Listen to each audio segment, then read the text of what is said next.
Olá, seja muito bem-vindo ao Começo de Conversa. Hoje, de uma maneira muito especial, ao primeiro Começo de Conversa online da UNEC TV. Doravante, nós vamos intercalar começos de conversa presenciais e no formato online. Nos dois formatos, sempre um programa de entrevista diferente.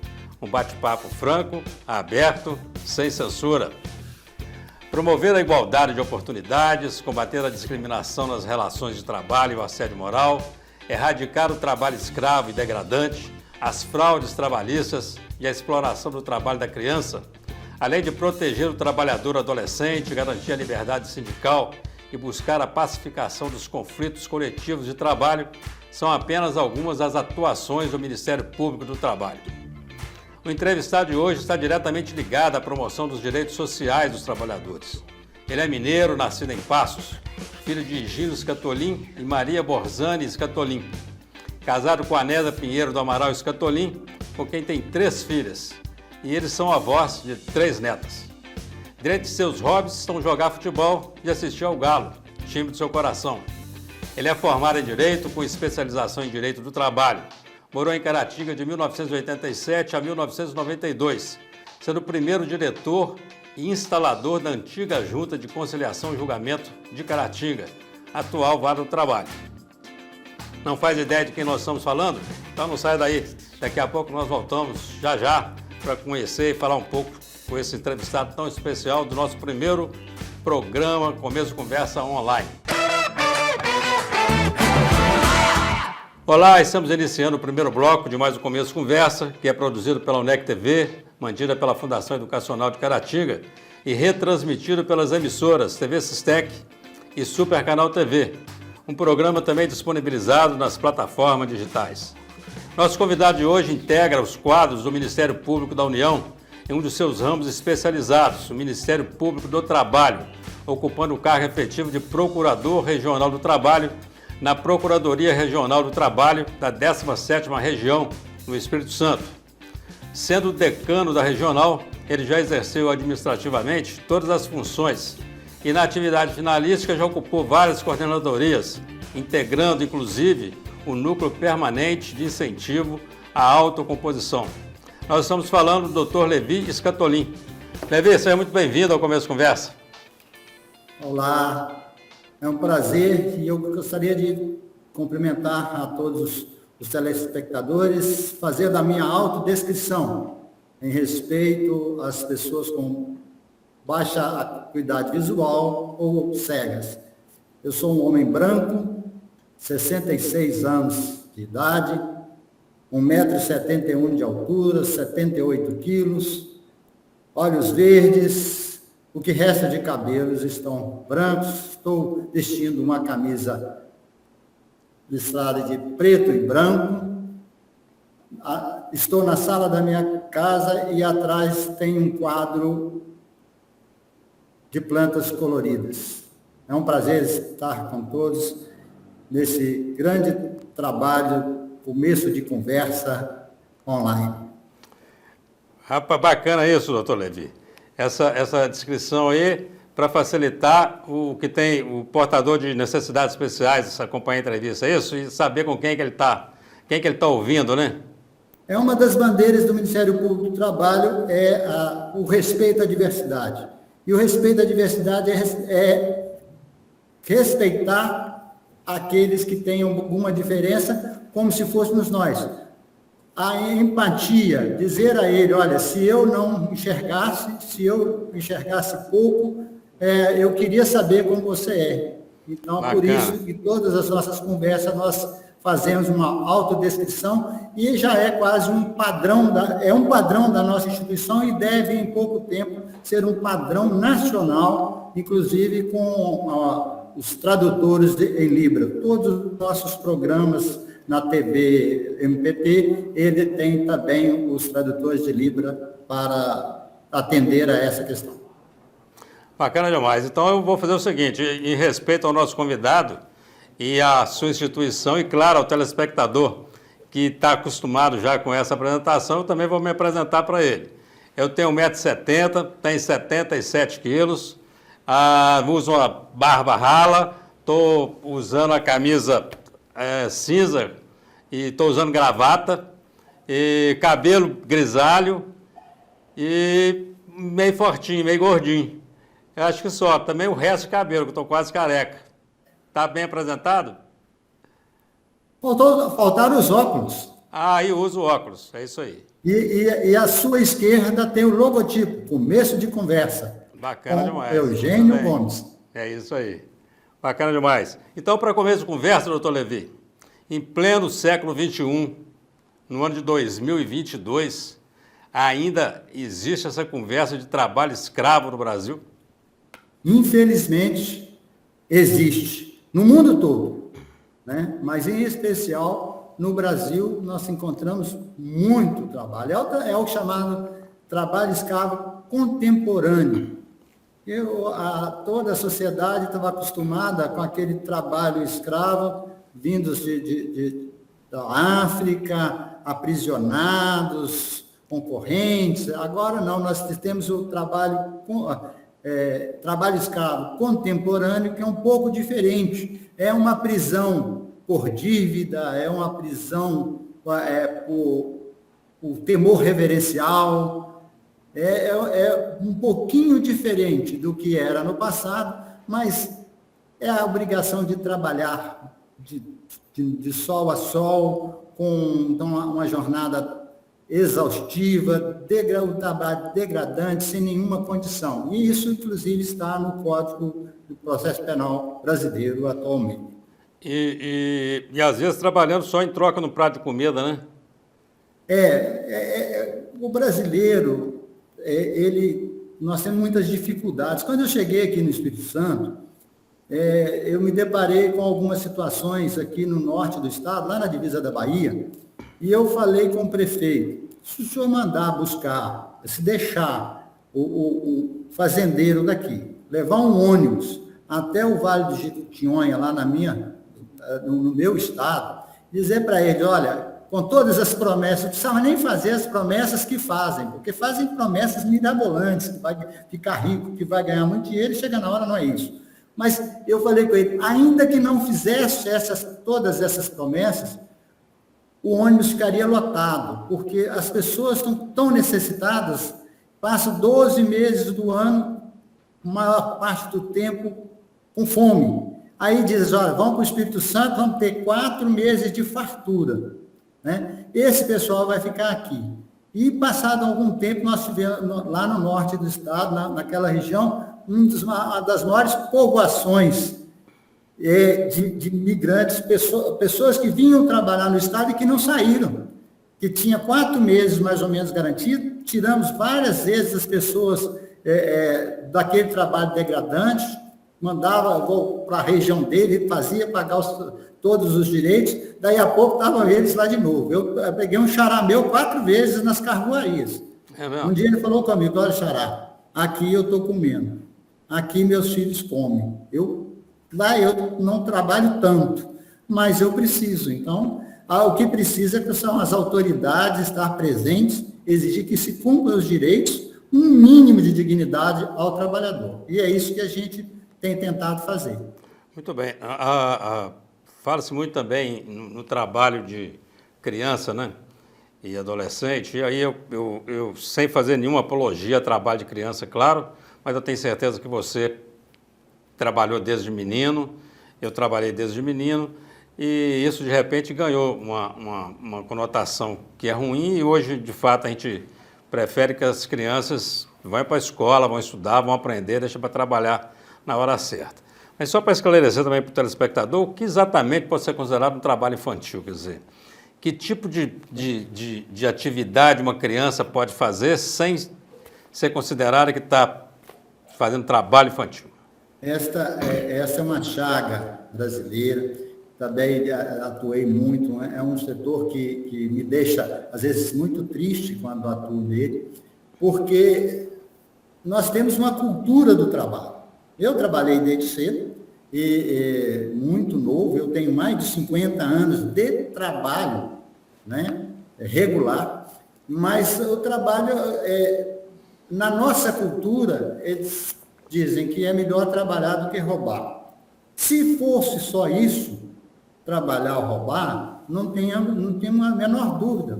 Se essa for a escolha. Mas nós temos outra escolha. Por que não trabalhar e estudar? Trabalhar, estudar, trabalhar e brincar. Trabalhar e ter infância, se divertir. Bacana. Entendeu? Então, o trabalho que é proibido é o trabalho para terceiros. Não é ajudar a mãe em casa, ajudar o pai em casa, no próprio negócio, na própria casa, porque ele está ali cercado da família, cercado de carinho, cercado de amor, e com certeza esse pai que tem condição, tem uma empresa, ele não vai deixar que o filho não tenha estudo. A preocupação é quando essa criança é colocada para prestar serviço, qualquer que seja, para terceiros. Que é muito comum ouvir dizer, eu peguei o coitadinho que estava passando fome, está aqui em casa. Mas a mulher, então, que é um trabalho doméstico invisível, lava, passa, cozinha, né? Não vai à escola. Então, isso que é proibido. Trabalhar para a própria família dentro de casa não é proibido. Essa exposição da mão de obra para terceiros, no caso doméstico, sem fim lucrativo, com fins lucrativos em empresas é que é proibido. Qualquer trabalho para criança, pelo Estatuto da Criança e Adolescente, até 12 anos. A partir de 12 é adolescente. A nossa legislação permite o aprendizado a partir dos 14. Então, de 14 a 16 pode ser aprendiz, exceto em atividades perigosas, e a partir do 16 ele pode ter contrato regular, exceto em atividades perigosas. O que não pode mais, e que era muito comum antigamente, era que ele peguei para criar, né? Então, assim, eu estou criando a menina, coitada, ficou sem pai, estou criando, e na verdade arrumava um empregado doméstico a 24 horas. Aí arrumava um cômodozinho no fundo da casa e a menina trabalhava dia e noite sem parar. Isso é trabalho escravo, com certeza, né? Aí a conversa muito boa, o papo passa muito rápido, nós estamos terminando já o primeiro bloco, tem muito assunto para ver com você aqui ainda. Então nós vamos fazer um rápido intervalo e você não sai daí. Já já nós voltaremos para o segundo bloco com o doutor Levi Scatolin, Procurador Regional do Trabalho do Estado do Espírito Santo. Já já. Olá, estamos de volta para o segundo bloco do Começo de Conversa, hoje no formato online. E estamos entrevistando o doutor Levi Scatolin, Procurador Regional do Trabalho. Doutor Levi, só para facilitar aqui para o telespectador, Ministério do Trabalho e Ministério Público do Trabalho, qual a diferença disso aí? São duas instituições respeitabilíssimas que prestam grande serviço à nação. Mas o Ministério do Trabalho é órgão vinculado ao Executivo Federal, e o Ministério Público do Trabalho é uma instituição independente criada pelo legislador constituinte, elevada a uma instituição independente pelo legislador constituinte de 1988. O Ministério do Trabalho, que hoje está unificado com a Previdência Social, que houve um enfraquecimento da fiscalização nos últimos anos, com a retirada de orçamento e também até da extinção do Ministério do Trabalho. Mas, com o passar do tempo, viu-se que foi um desserviço e ele está, aos poucos, como aconteceu no passado, retornando com o Ministério do Trabalho, agora vinculado ao Ministério da Previdência Social e Trabalho. Esse órgão é encarregado da fiscalização. E os auditores fiscais vão às empresas, fiscalizam o funcionamento. O Ministério Público do Trabalho, ele recebe as denúncias, processa as denúncias de irregularidades e, eventualmente, faz as ações. Ele tem a atuação como órgão agente perante o Judiciário. Enquanto o Ministério do Trabalho apenas fiscaliza e aplica multas e comunica ao Ministério Público do Trabalho, eventualmente, que, havendo interesse público relevante, faz o procedimento e pode desaguar em uma ação para a correção daquela irregularidade.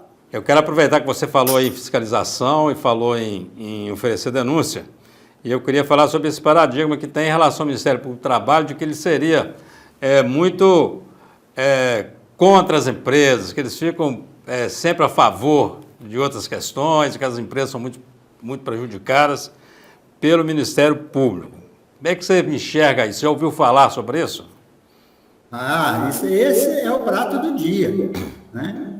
Porque nós, seres humanos, né? Aquilo que não nos agrada, que não nos favorece, principalmente numa cultura nossa de levar vantagem em tudo, aquilo que não nos é favorável não serve para nós.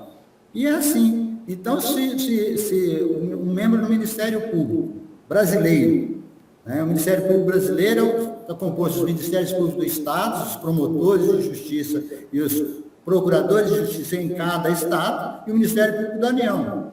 O senhor já falou no início que é partido em 4 ramos: Ministério Público Federal, do Trabalho, Militar e do Distrito Federal, e territórios que hoje já nem existem mais, mas continuam no Distrito Federal.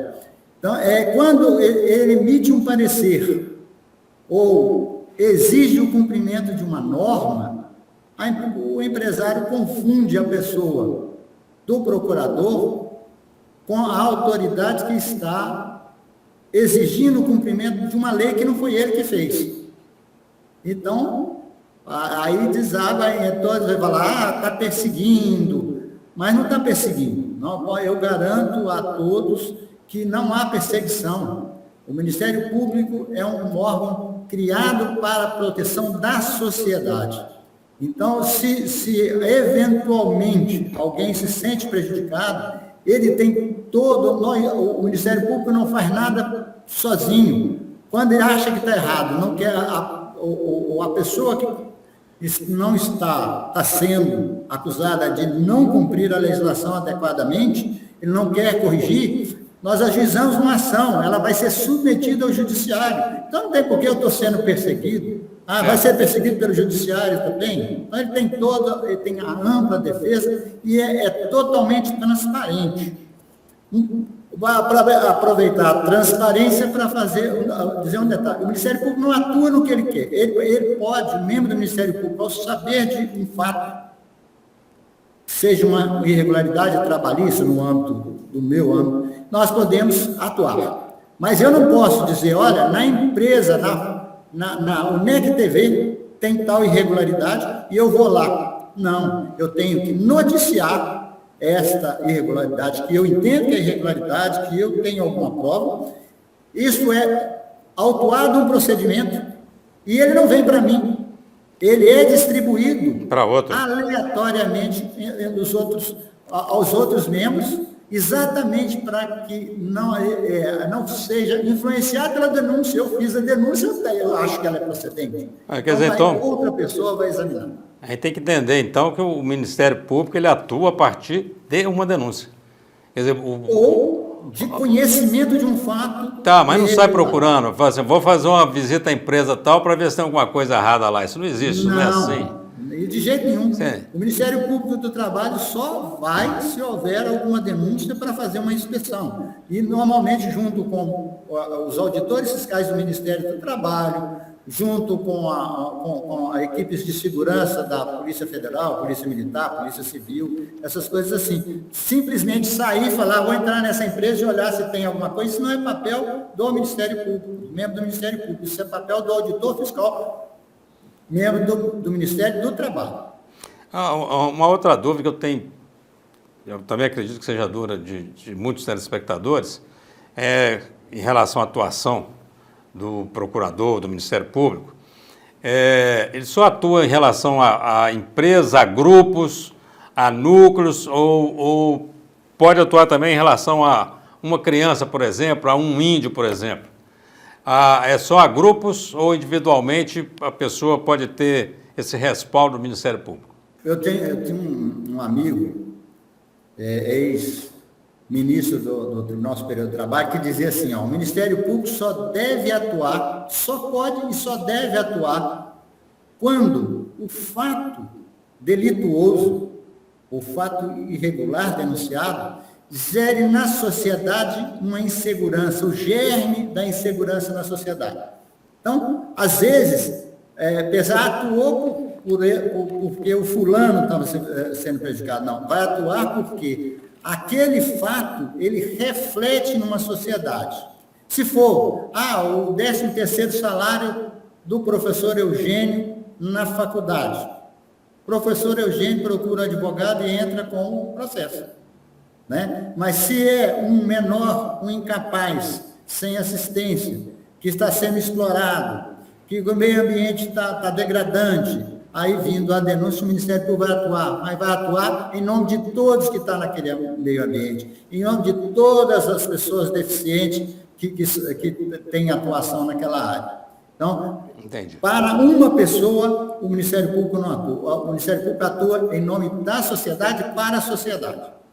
Bacana. Ainda que dê em decorrência de uma denúncia de um fato de uma pessoa. Muito bem. Tem uma questão também que eu gostaria de saber, não sei nem se a gente vai conseguir concluir o assunto nesse bloco, mas se precisar a gente volta no terceiro, já começando com esse assunto, são sobre as coordenadorias temáticas. O que é isso? Qual o objetivo disso? Esta foi a necessidade.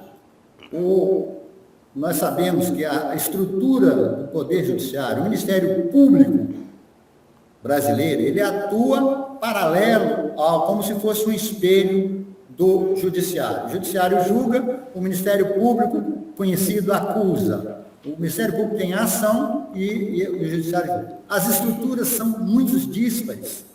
Por exemplo, aqui no Espírito Santo, no Tribunal, tem 12 desembargadores, nós somos 3 procuradores regionais.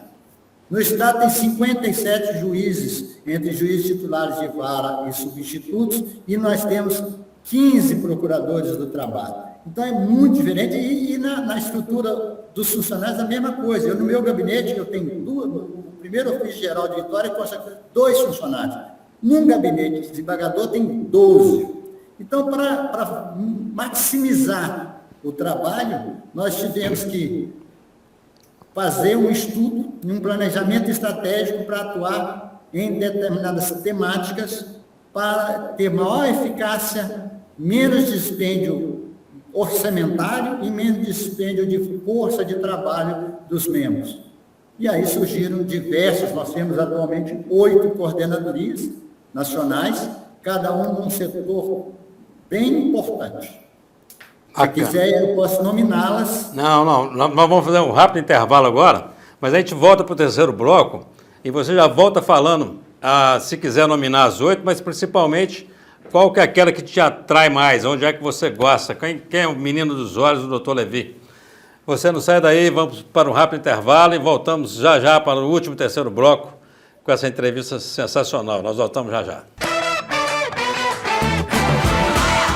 Olá, estamos de volta para o terceiro e último bloco da entrevista com o Dr. Levi Scatolin, Procurador Regional do Trabalho do Estado do Espírito Santo. Você que chegou aí agora para acompanhar ainda esse finalzinho de bate-papo sensacional. Dr. Levi, nós estávamos falando da temática, das procuradorias temáticas, e aí, se quiser relacionar rapidinho, mas principalmente te ouvir qual que é a que você gosta, qual que é a menina dos olhos. Nós temos uma que foi a CODEMAT, que é a Coordenadoria Nacional, todas são assim, Coordenadoria Nacional dessa é a CODEMAT, de Defesa do Meio Ambiente e do Trabalho. A Cor de Infância, de combate à exploração do trabalho da criança e do adolescente. A Cor de Igualdade, que é o respeito à diversidade, igualdade, oportunidade, eliminação de discriminação no trabalho. A CONATPA, que cuida do trabalho portuário e aquaviário. A CONAET, que é o trabalho escravo. A CONAFRET, que são as fraudes trabalhistas. A CONAP, que são as fraudes na área da administração pública. E a CONALES, que é a de liberdade sindical. Aí eu tenho duas que eu tenho uma certa preferência. É o trabalho infantil e a Cor de Igualdade. A Cor de Igualdade nos traz um prazer enorme quando eu pessoalmente, que iniciei esse trabalho de inclusão. A gente fala muito em inserção, mas na verdade é inclusão da pessoa com deficiência no trabalho. E é muito prazeroso saber que a pessoa que ficava nos cantos, dependendo do BPC, do benefício de prestação continuada da Previdência Social, volta ao trabalho, vai trabalhar e presta um trabalho fantástico às empresas.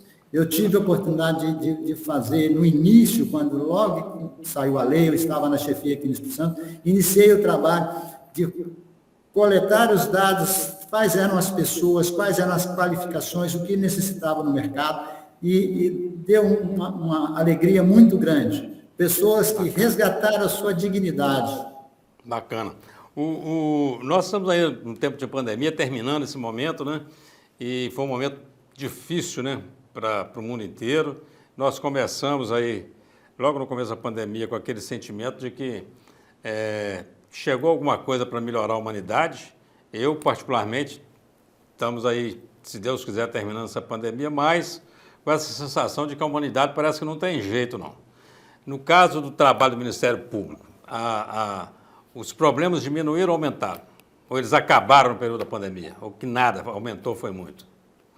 Aumentaram muito, porque nós trabalhamos no combate, na prevenção da Covid, emitindo notas técnicas, recomendações às empresas de como agir, né? E também muitas empresas resolveram demitir. O grande problema dessa pandemia na área trabalhista foi a leitura equivocada de muitas empresas, muitos empresários, que quem deve pagar o pato, quem deve pagar a conta da pandemia é o trabalhador. E muitos resolveram demitir simplesmente dizendo que era força maior, né? Enquanto toda a legislação, a medida provisória e depois convertida em lei, era no sentido da preservação da renda e do emprego. E não poderia demitir, por óbvio, a Justiça do Trabalho mandou muita gente voltar, ficou uma celeuma muito grande, mas o certo é, a legislação não permitia a demissão e demitiram demais, dizendo que a empresa estava em dificuldade, mas sem tomar as precauções a que a legislador deu.